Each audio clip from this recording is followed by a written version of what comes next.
I observed that the second Trump administration, inaugurated in January 2025, has assembled a cabinet whose composition represents not a deviation from American governance norms, but the explicit abandonment of the pretense that government serves public interest rather than private capital accumulation. The collective net worth of cabinet appointees exceeds the GDP of multiple nations. Industries now directly control the regulatory agencies designed to constrain them, and conflicts of interest that would have triggered resignations in prior administrations are now defended as qualifications rather than disqualifications. This is not corruption in the traditional sense, which implies deviation from legitimate practice. It is the formalization of plutocracy as governing structure, the collapse of the institutional performance that separated democratic rhetoric from oligarchic reality. I trace this not as partisan critique of Republican versus Democratic governance, but as documentation of a structural transformation that reveals what American political economy has become when the mechanisms that previously obscured class rule cease functioning. The cabinet composition, billionaires managing economic policy, defense contractors directing military procurement, fossil fuel executives shaping climate regulation, tech monopolists advising on antitrust enforcement, makes explicit what was previously implicit, that governance serves capital concentration, that regulatory agencies function to protect established interests rather than constrain them, and that the distinction between public service and private profit has dissolved to the point where it no longer requires even rhetorical maintenance. I begin with the Treasury Secretary appointment because it crystallizes the dynamic most clearly. The position, responsible for federal fiscal policy, tax collection, financial regulation, and international economic relations, has been awarded to a hedge fund manager whose personal fortune derives from financial instruments that profit from the very market volatility that Treasury policy is meant to stabilize. The appointees fund holds positions in companies affected by Treasury regulatory decisions, maintains offshore structures to minimize tax liability, and has previously lobbied against the financial regulations that the Treasury Department enforces. No divestment was required. The assets remain under management by partners while the appointee sets policy affecting their value. I analyze what this reveals about the collapse of conflict of interest constraints that previously maintained minimal separation between private holdings and public policy. The traditional standard required cabinet members to divest assets that created appearance of conflict, to recuse from decisions affecting their financial interests, and to accept that public service meant temporary sacrifice of wealth accumulation opportunities. This standard was never perfectly enforced, but it established a norm that private gain from public position was illegitimate. The current administration has abandoned this norm, arguing that business success qualifies rather than disqualifies, that managing large organizations prepares officials for government administration, and that conflicts of interest are unavoidable given the complexity of modern finance, so attempts to eliminate them are performative rather than substantive. I examined the Commerce Secretary appointment awarded to a manufacturing executive whose companies face labor violations, environmental compliance issues, and antitrust scrutiny, all areas where Commerce Department policy and enforcement significantly impact operations. The appointment was defended on grounds that someone who has successfully built businesses understands economic growth better than career civil servants or academics.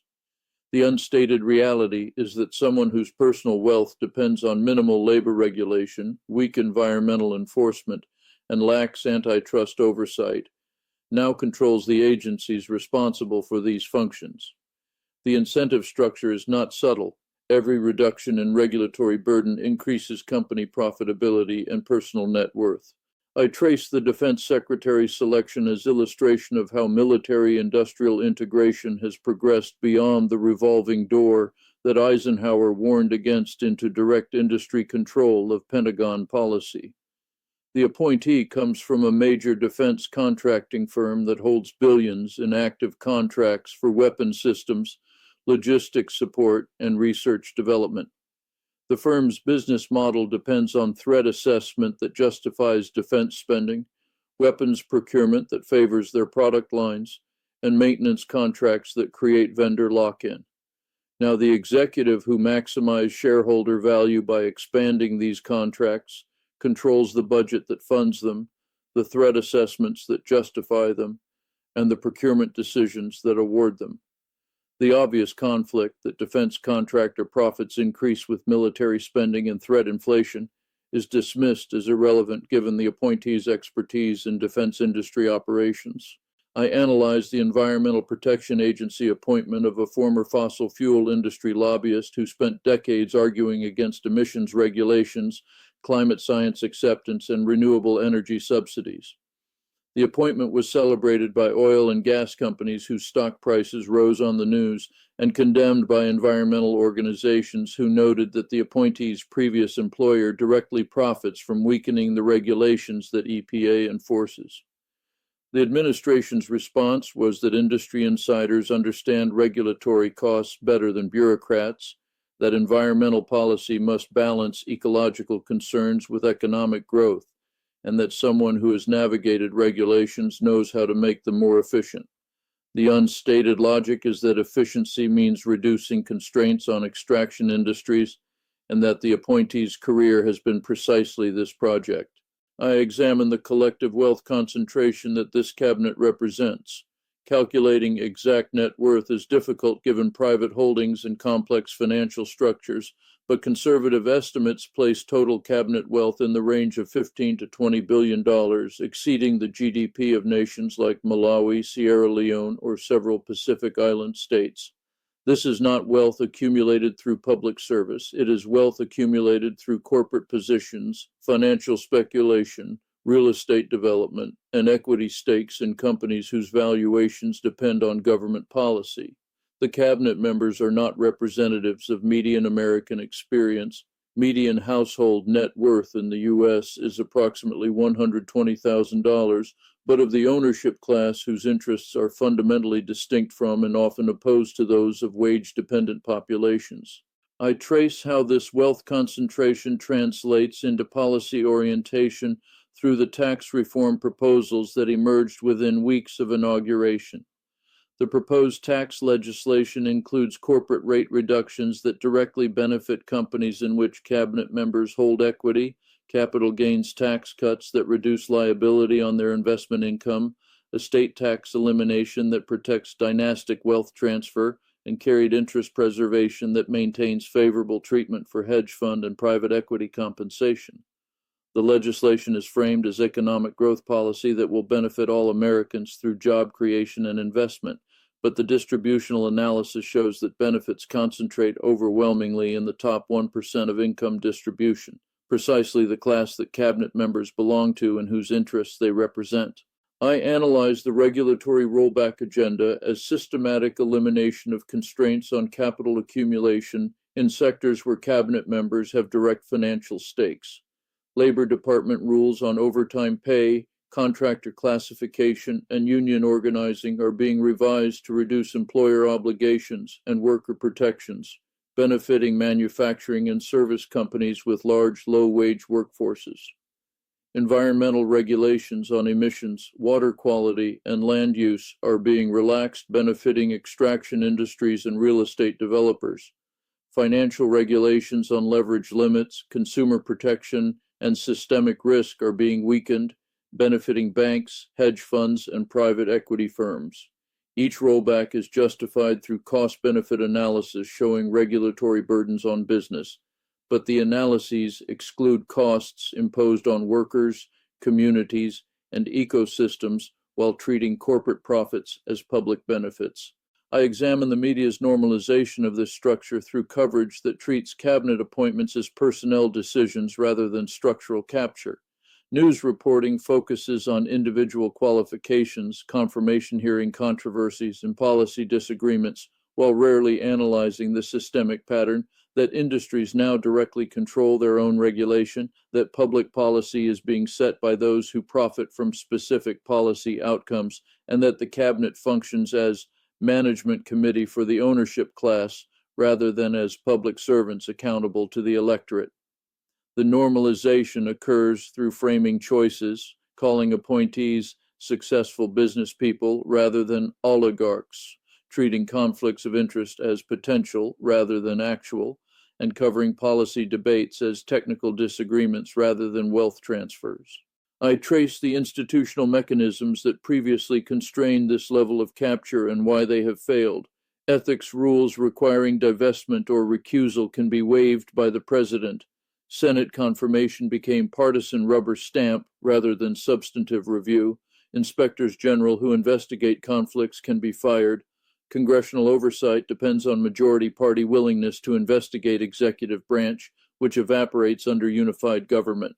Media access depends on maintaining relationships with administration officials, creating incentive to avoid confrontational coverage, and public attention is fragmented across multiple crises, preventing sustained focus on structural issues. Each constraint was never absolute, but their collective erosion has removed barriers to explicit oligarchic governance. I analyze the ideological justification that frames this as legitimate democratic governance, the claim that voters knowingly chose this arrangement, that Trump's electoral victory constitutes popular mandate for business-led government, and that criticism amounts to elite rejection of democratic choice. This framing obscures that voters were not presented with referendum on oligarchic cabinet composition. That campaign rhetoric emphasized economic populism and working-class advocacy rather than billionaire empowerment, and that the electoral college system means victory was achieved despite losing popular vote majority.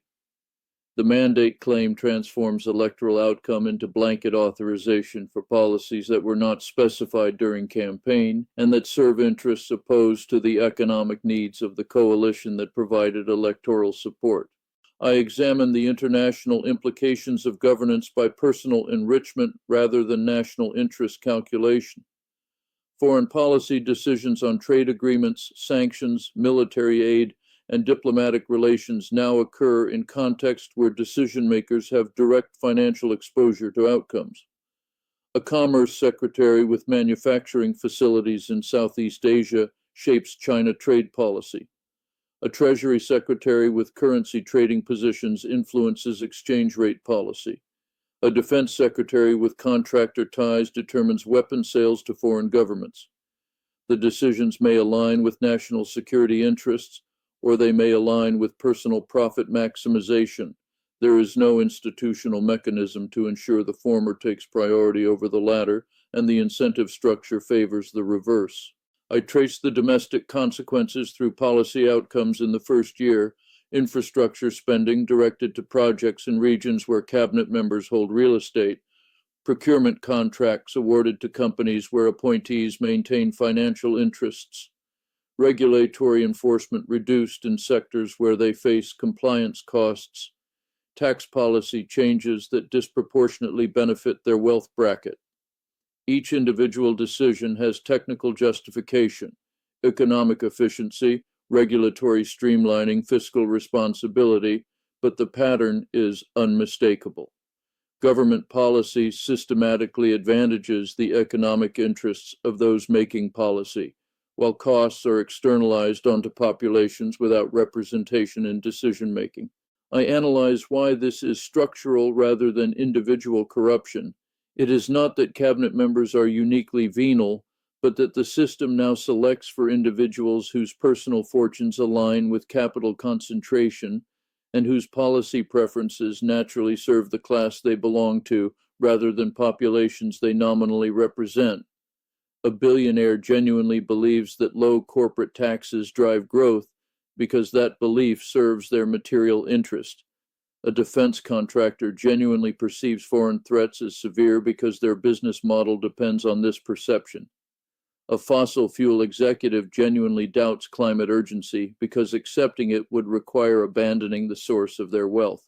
These are not lies in the conventional sense. They are the ideological expressions of class position, and governance by this class produces policy that reflects their interests as naturally as democratic governance would reflect median voter preferences if it functioned as theorized. I examine the historical precedent this most closely resembles, not prior American administrations, which maintained at least rhetorical separation between public service and private gain, but rather the oligarchic governance of Gilded Age America, when industrialists directly controlled government, or contemporary Russia, where billionaires manage state resources for personal accumulation while maintaining political power. The comparison is not superficial. It reflects the same structural relationship where economic and political power merge, where state policy serves wealth concentration, and where democratic forms persist while their constraining function dissolves. I return to the core question: what does it mean when the pretense of public interest governance is abandoned and oligarchy becomes explicit policy? The answer is not that corruption has increased. The relationship between wealth and power has always existed, but that the institutional mechanisms that previously obscured, limited, or legitimized this relationship have collapsed. The performance of separation between economic and political elites, the norm that public service requires sacrifice of private gain, the belief that government exists to serve collective welfare rather than narrow class interest, these fictions maintained system legitimacy even as they were systematically violated. Their abandonment does not change the underlying power structure, but it reveals it, and revelation has consequences. I conclude with the systemic implications. When oligarchy becomes explicit, when government is openly conducted for private enrichment, when conflicts of interest are defended rather than hidden, the social contract that maintains political stability is exposed as fraud. Populations that believe democratic participation influenced governance confront the reality that policy serves wealth accumulation regardless of electoral outcomes. The legitimacy that democracy provides, the claim that government represents popular will, evaporates when representation is revealed as theater. What remains is coercive power maintaining order that serves the minority who control economic resources, and the question becomes how long such order can be sustained without the legitimizing function that democratic performance previously provided.